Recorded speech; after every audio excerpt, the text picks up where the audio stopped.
Welcome, ladies and gentlemen. Today's lecture video is about power, authority, and legitimacy.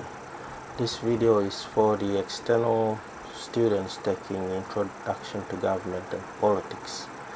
Now, we are going to learn about these different concepts of power, authority, and legitimacy. So, in your study guide, the unit that is concerned is Unit 2 and can be found on page 8. What I'm going to do in this lecture video is I'm going to talk and touch about important themes and ideas presented here. So this will be a summary of us understanding this concept, but it is important that you go through your reading on page 8 to page 16 of your study guide, or 15 rather, to have added reading and discussion on the subject matter. Now, the first concept that we will be talking about is the idea of power. Now, power is the ability to exert control or influence over others, often through coercion or authority. So this is the first theme that we will be discussing. Second, we will be discussing the idea of authority. Okay, authority, the legitimate right to exercise power or control over others, often conferred by a position or rule.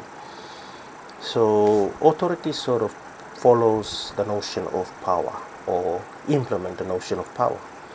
And then legitimacy is whether this authority has the rightfulness to exercise the power. So the rightfulness of exercise of power over others, and that power is accepted and must be acknowledged. So basically these three themes here will be the focus of this video. Now let's talk about the dimensions of power, but importantly, power in itself is the capacity of a person to make formal decisions that are in some way binding on others.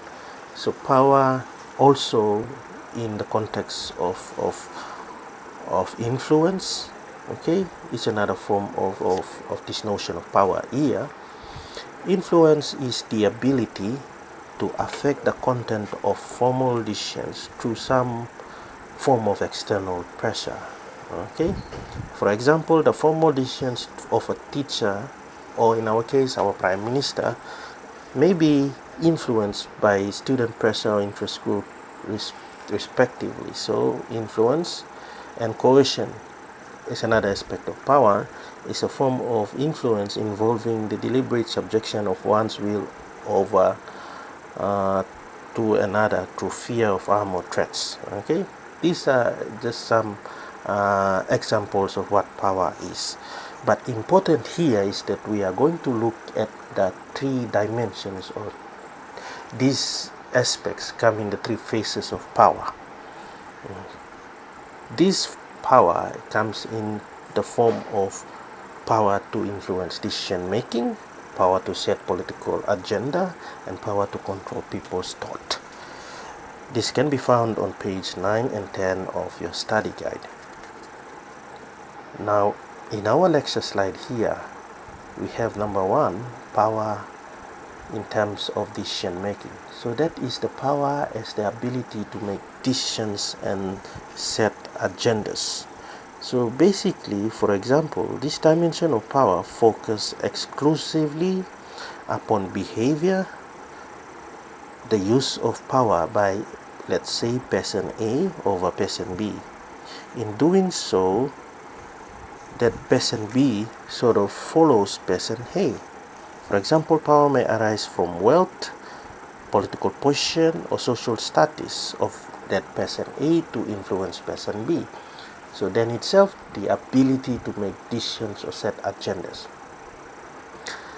Secondly, power to set political agenda. So moving from decision outside of politics, and then moving towards politics now. The power to set political agenda. That power has the ability to shape a person's preference and perception of the others or others, thus influencing what issues are even considered. Okay, this is coming from what I have in the lecture slide here. But basically, the power to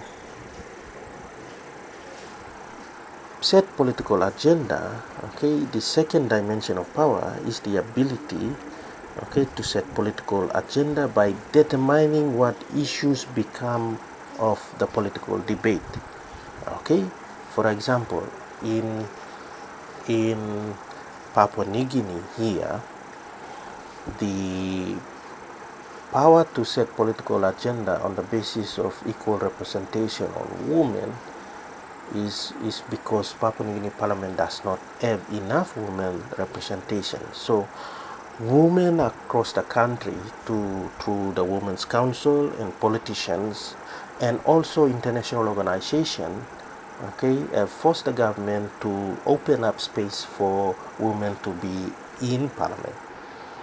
So the decision that is made on the floor of Parliament to open special reserved seat is an example of that power to set political agenda, and that political agenda is the equal representation of gender and especially women. Now the last power or the dimension of power is power to control people's thought. So the third dimension of power is the ability of person A to exercise control over person B. Example would be Adolf Hitler in Germany. We all learn about World War II in our history classes.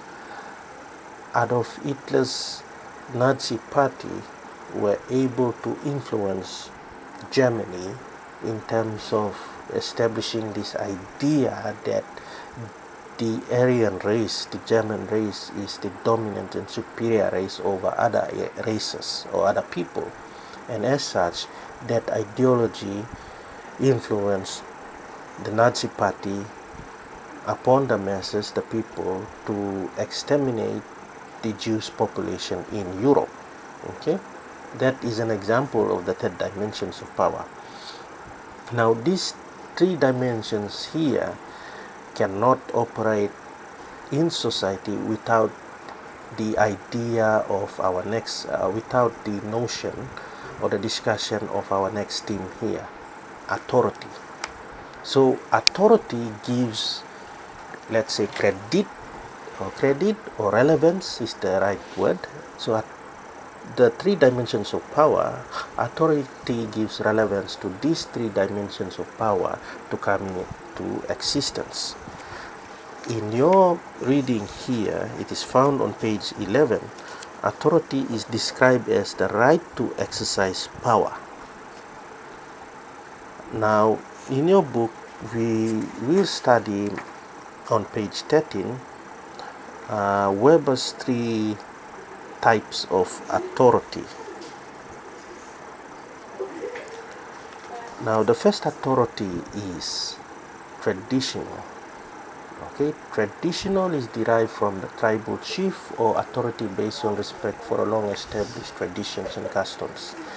In Papua New Guinea, we have examples here. When you go back at home, you will see that you tend to respect and follow instructions of your elders and the position that they have in your villages. This is an example of this authority here. So the first power dimension of power, power to influence decision making, is carried out through this authority here, the traditional authority. So they have the authority to make decisions about issues in relation to customs and traditions in the village. Second type of authority is the charismatic, and that is based on personal appeal of an extraordinary leader. It is based on power of an individual personality and charisma.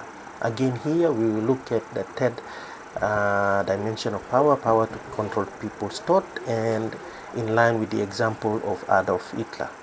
He was able to command the Nazi party and also the masses, the people, because of his appeal as an extraordinary leader during this time, and based on the power of his individual personality and charisma. Now, the third authority, which is the legal rational, this is derived from logic and law and is operated through the existence of the body that clearly defined, such as government bureaucracy. The office of the Prime Minister, for example, Prime Minister James Marape, he is the Prime Minister because he is voted through an existing body and law through elections, and because of that we acknowledge and we accept his role through the establishment of our law and the institutions that gives him that right to become our Prime Minister. So that is legal rational, and that legal rational sort of controls or sets the political agenda in the example of our Prime Minister. Now, whether they exercise, for example, whether Prime Minister exercises control in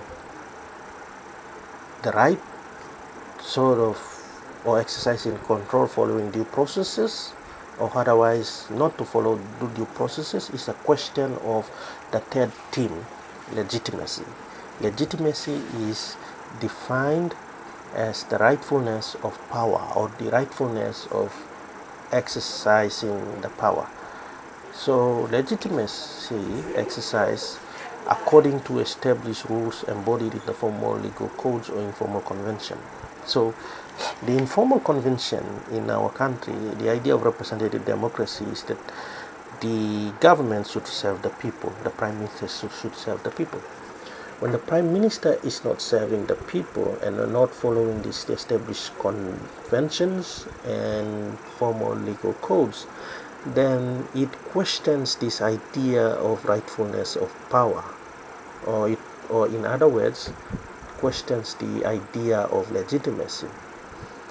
If the Prime Minister does not follow rules justified in terms of shared belief of the government, then it questions his legitimacy.